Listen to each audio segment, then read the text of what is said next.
nosotros mandamos una carta por medio del Ministerio de Relaciones Exteriores y nuestra embajada en Washington a la Casa de Representantes del Congreso de los Estados Unidos, haciendo ver que un impuesto a las remesas constituía una medida que no únicamente va a tener un efecto negativo en las familias que reciben esos recursos, sino que además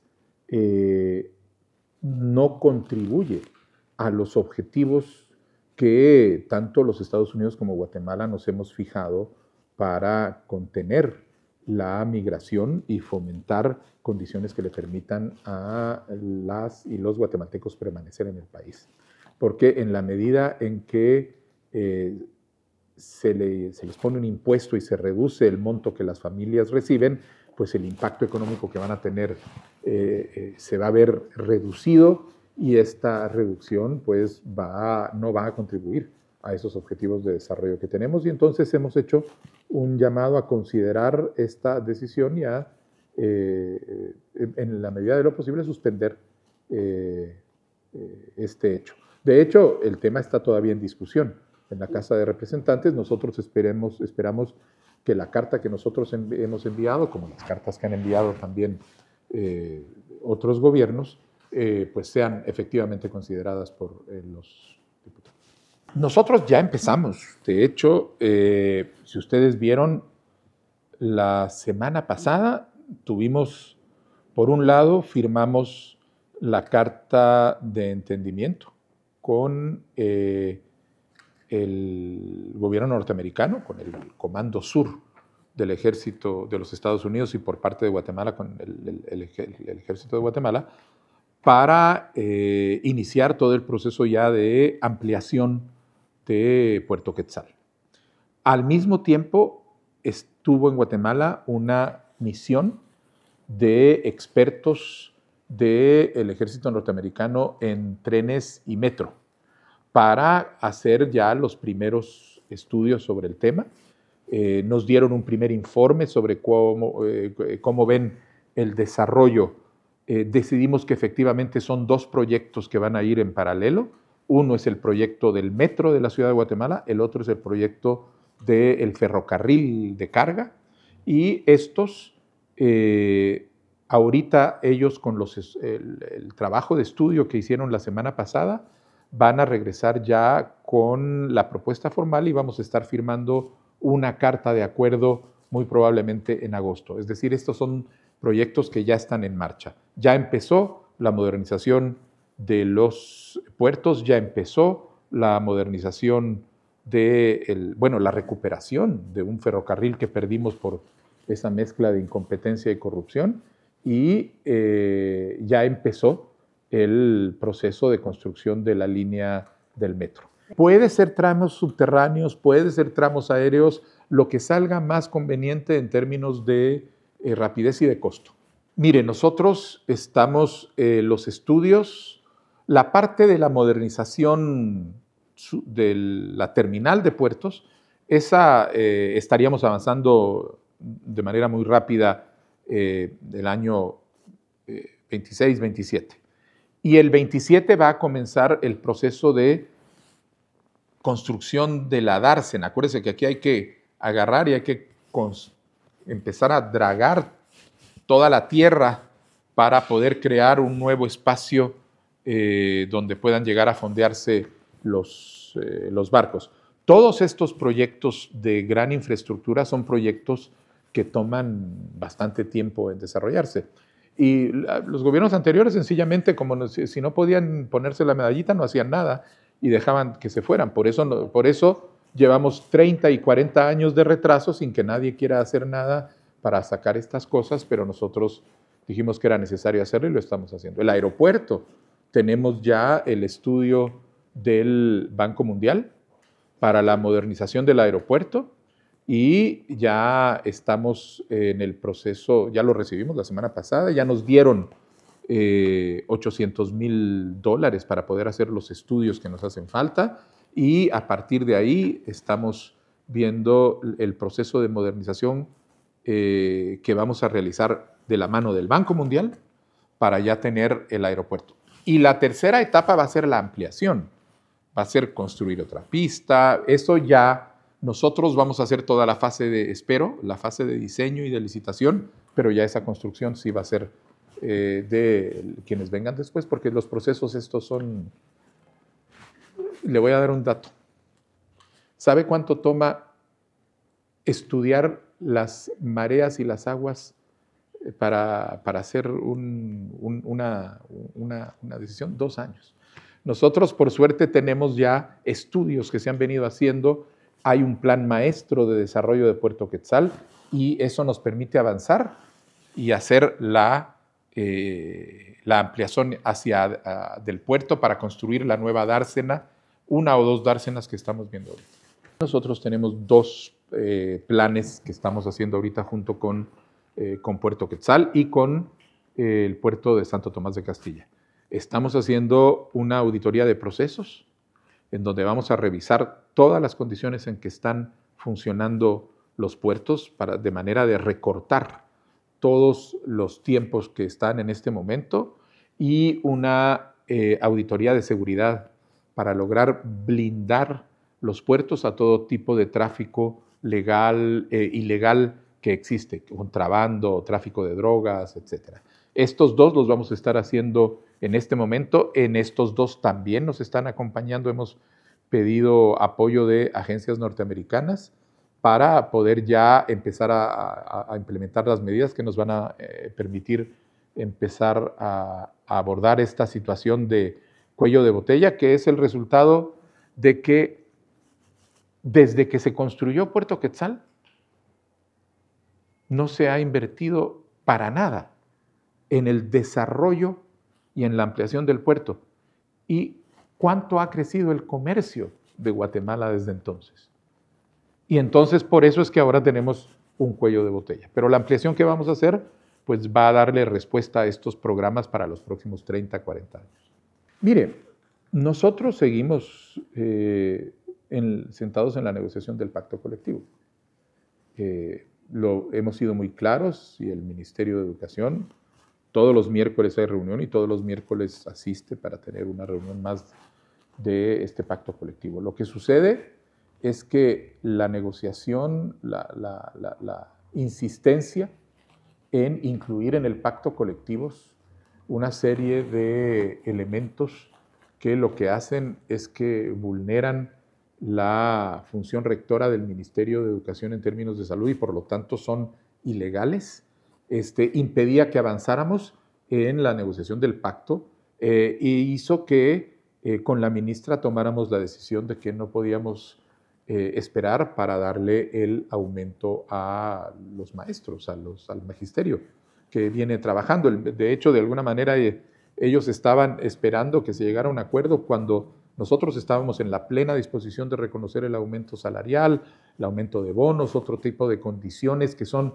las que efectivamente son parte de esos pactos laborales, pero no aceptar negociaciones por presión, negociaciones sobre cuestiones que son ilegales. Y por eso le pusimos esta acción ante la Corte de Constitucionalidad para que se establezca claramente la imposibilidad de incluir en una negociación de un pacto cuestiones que son ilegales. Y lo hemos hecho, le hemos dado este salario porque pensamos que efectivamente es necesario reconocer y guardar y promover la dignidad del magisterio. Ellos son actores centrales, son los héroes de la educación. Tenemos que darles las condiciones. Les dimos el aumento que nosotros podemos en términos de las posibilidades económicas que tiene el ministerio y el gobierno desde el punto de vista presupuestario, y nos satisface que la enorme mayoría del magisterio pues ha acogido esto positivamente, siguen trabajando, están dando clases y siguen adelante porque todos sabemos, los maestros responsables y el gobierno, que estamos trabajando juntos en aras del interés superior del niño. La ministra de Educación ya está implementando un programa de nivelación de lectoescritura, precisamente porque se identificó que un efecto perverso de la pandemia y de toda esa ausencia de los niños de las escuelas y la educación virtual cuando no teníamos realmente programas sobre cómo hacerlo, impactó negativamente en la capacidad de los niños para leer y escribir, para comprender lo que estaban leyendo, para expresarse adecuadamente por medio de la escritura. Entonces tiene este programa. De hecho, yo tuve el gusto de ir hace 3 semanas a la Escuela República de Francia a revisar cómo estaban avanzando.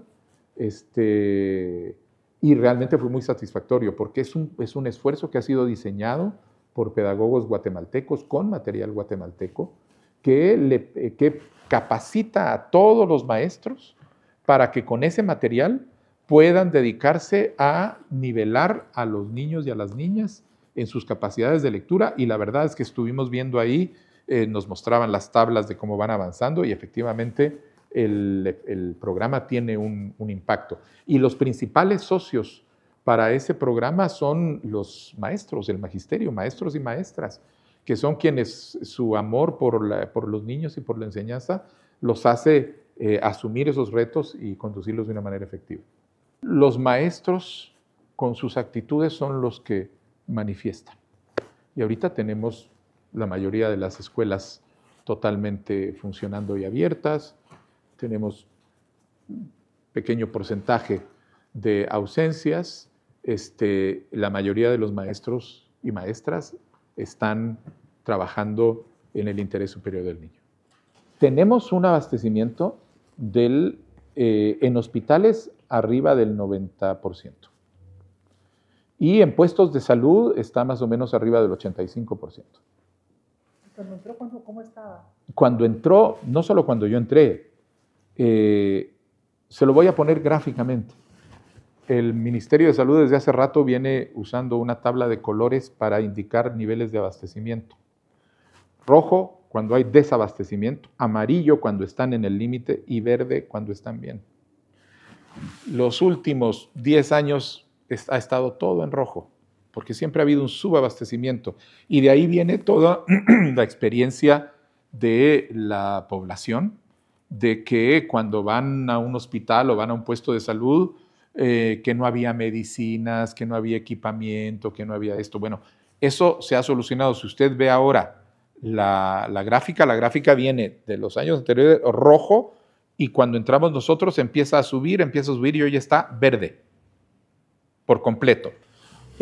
Había un desabastecimiento crónico de medicinas, de equipamiento, de implementos, que ya ahorita, gracias a los esfuerzos del Ministerio de Salud, del ministro y de su equipo, ahorita estamos ya muy contentos de que se haya resuelto. Sigue siendo un problema grave y ya llevamos muchos años de que inclusive se han apoyado fondos y préstamos que no terminan de tener un impacto directo. Lo primero que se ha hecho es empezar a entender realmente por qué la existencia de planes y de recursos no está incidiendo en esto. Cooperación internacional. Todo el mundo se ha estado montado. Y hemos encontrado que hay, bueno, primero que hay 2 problemas distintos. La desnutrición crónica es problema de la pobreza y de condiciones de pobreza. No vamos a tener de dejar desnutrición crónica hasta que no resolvamos el problema de desarrollo del país. Eso es desarrollo, trabajos, etc. Es integral. Entonces, ese enfoque integral es el que tenemos que tener muy claro. Lo segundo es que existe una desnutrición crónica que tiene que ver con la capacidad de atender desnutrición aguda, que tiene que ver con la capacidad que tienen el Ministerio de Salud y otros actores involucrados en darle seguimiento a los casos. Entonces, lo que hemos nosotros descubierto es que, por un lado, no ha habido suficiente integralidad en el abordaje al problema. Y entonces ahorita estamos haciendo un abordaje integral. Hay un programa que ustedes seguramente han oído que se llama Mano a Mano. El programa es un programa conjunto del Ministerio de Desarrollo, está la CESAN involucrada en el conjunto, para lograr identificar, hemos identificado, mejor dicho, los 114 municipios más pobres del país, que son los que tienen también los mayores índices de desnutrición. Y en estos 114 municipios vamos a dedicarnos a montar una serie de intervenciones intersectoriales destinadas a atender condiciones de pobreza y de malnutrición y de salud. Entonces, por ejemplo, ahí participa el Ministerio de Salud, el Ministerio de Desarrollo, participa el Ministerio de Educación, participan las municipalidades, son 10 instituciones, además del sector privado en ciertos temas. Una de las iniciativas que está ligada a estos esfuerzos es la sustitución de los pisos de tierra por pisos de cemento. Tenemos 2 municipios que ya fueron declarados libres.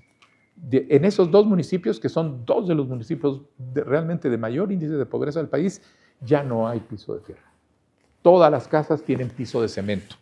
Pero con el piso de cemento vienen otras intervenciones, se trabaja también en las paredes para que sea con revoque, se ponen estufas ahorradoras, se les dan filtros de agua, el Ministerio de Agricultura los apoya para establecer huertos familiares, si son agricultores se les dan bonos campesinos para poder invertir en el desarrollo de la milpa, las escuelas ponen centros de estos SECODIS, los centros para atención a niños de edad preescolar, para que las madres puedan llevar en la comunidad a los niños a tener ese espacio de formación en estos centros.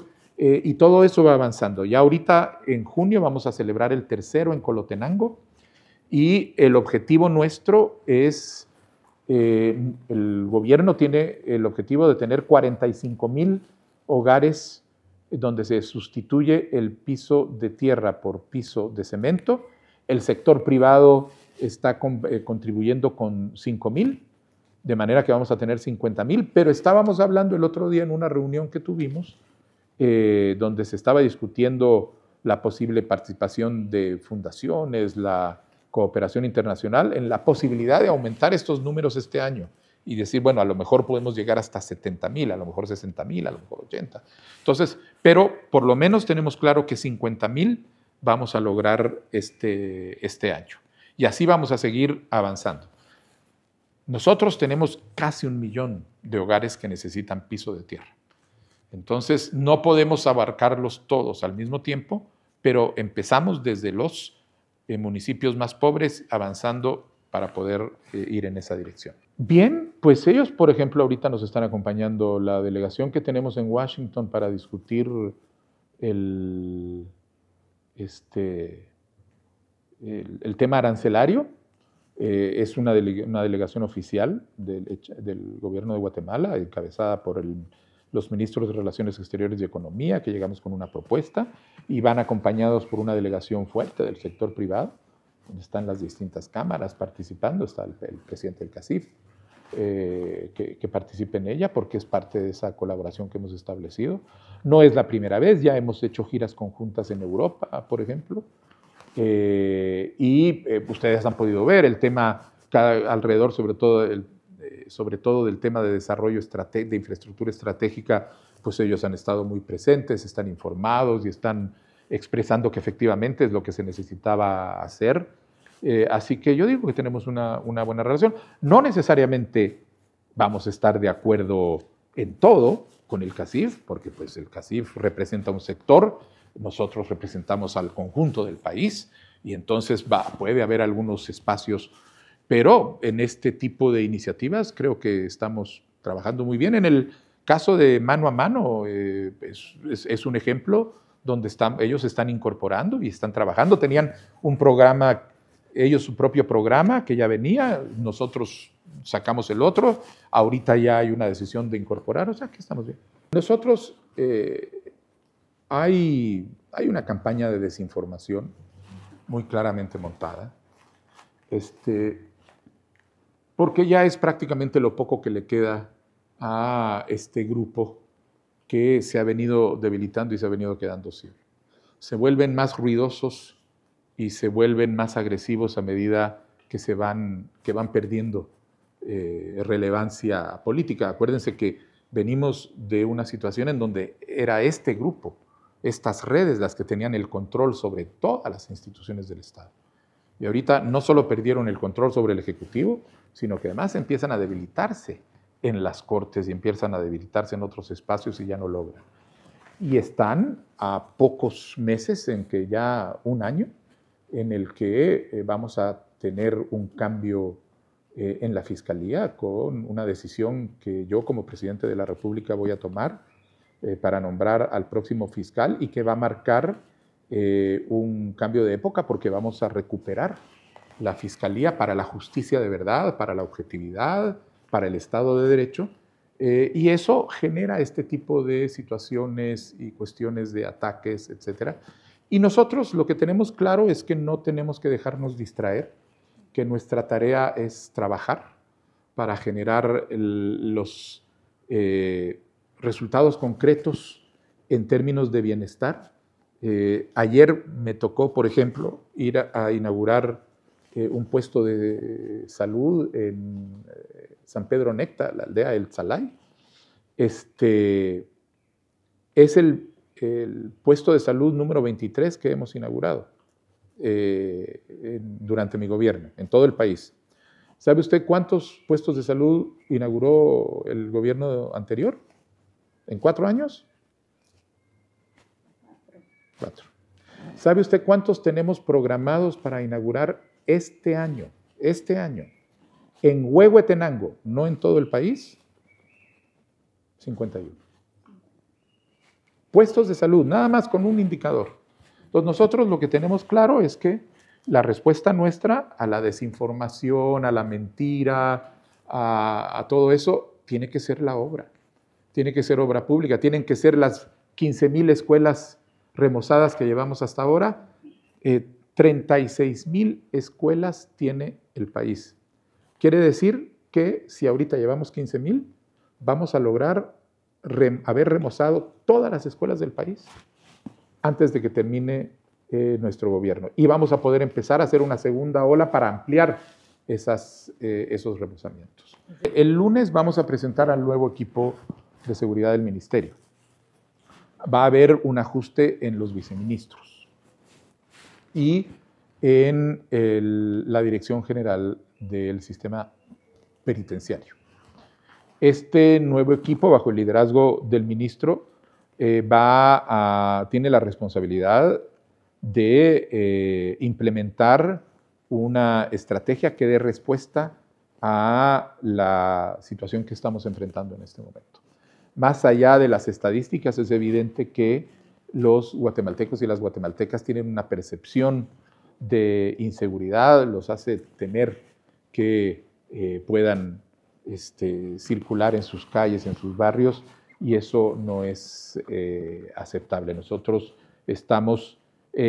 sabemos que hay y entendemos las razones por las que de repente hay repunte de cierto fenómeno u otro, pero independientemente de cuáles son las razones, la responsabilidad de las fuerzas de seguridad es darle una respuesta para evitar que el crimen se salga de control, que se salga de control en las calles, y para eso se necesitan estrategias operativas donde vamos a tener trabajando a la policía. Estamos contratando cada vez más policías, estamos mejorando sus capacidades, tenemos la cooperación del ejército para cooperar con la policía en funciones de patrullaje en distintos lugares, y tenemos que darle una respuesta también en el interior de las cárceles, que es parte del problema. Y ahí es muy importante poder seguir desarrollando el logro que se obtuvo en la transformación de lo que antes se llamaba Infiernito y que ahora es la cárcel Renovación, donde se logró aislar efectivamente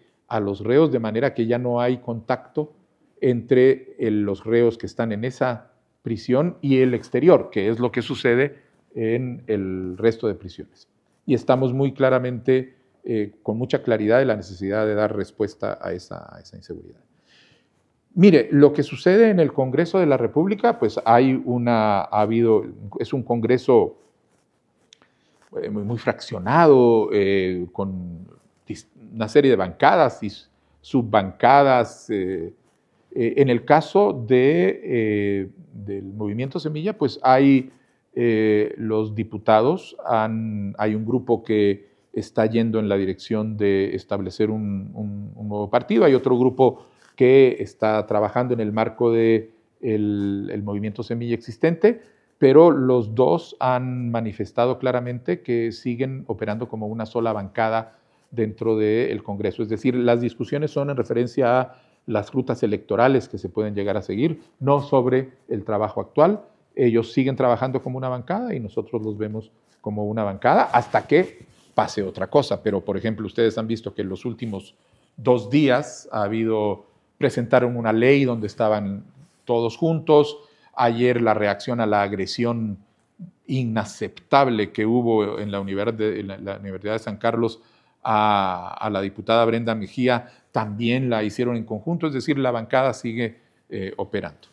Y sobre el tema de carreteras, aquí son varios temas.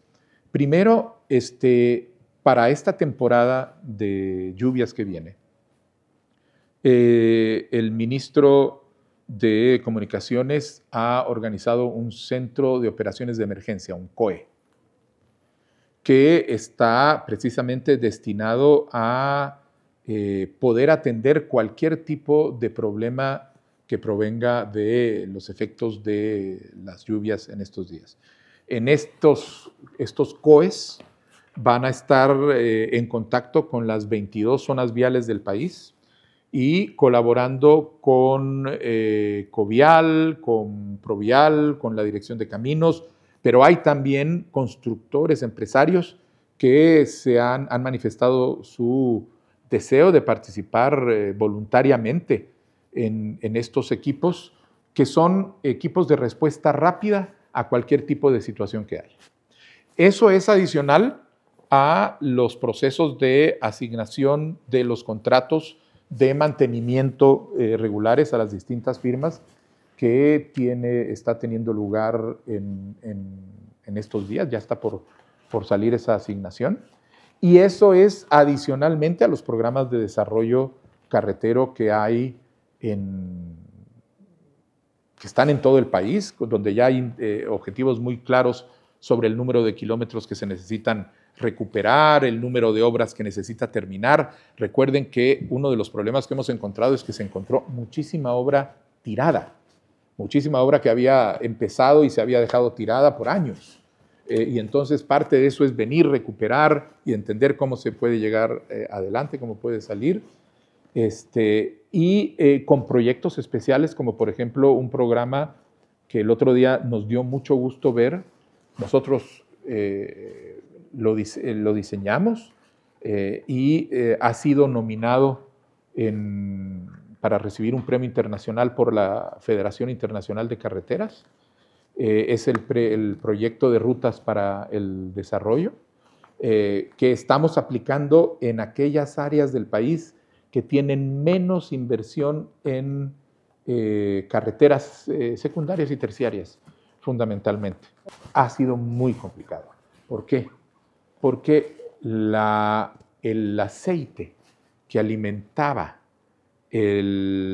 toda esa red de corrupción entre funcionarios políticos, alcaldes, diputados, constructores, etcétera, pasaba por la obra pública. Eran los contratos de carreteras, eran los contratos por puentes, los contratos de construcción, en donde se ataban los negocios sucios.